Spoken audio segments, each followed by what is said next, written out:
Mau program hamil tapi bingung mulai dari mana? Yuk kita cari tahu cara mudah memulai promil.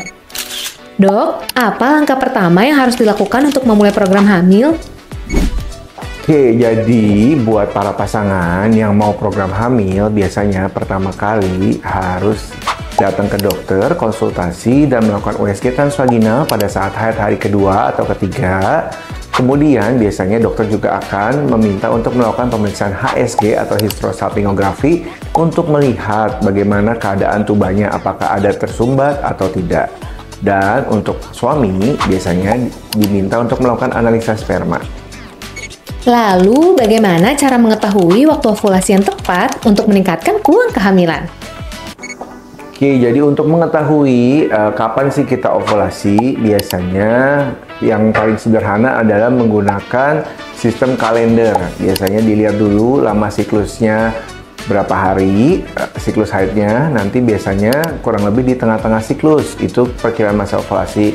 Tapi kan kadang-kadang haidnya suka nggak teratur atau siklus haid itu bervariasi. Jadi sih yang paling akurat biasanya menggunakan LH test untuk mengetahui kapan terjadinya puncak LH. Nah, ketika terjadi puncak LH, biasanya 12-24 jam kemudian akan terjadi ovulasi. Selanjutnya, pemeriksaan apa saja yang dilakukan untuk mengetahui kesuburan suami dalam mendukung promil?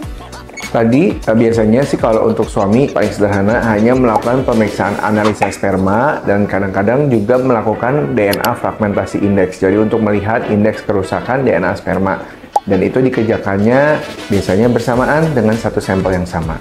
Bagaimana dokter menentukan inseminasi sebagai langkah yang tepat untuk pasien tertentu?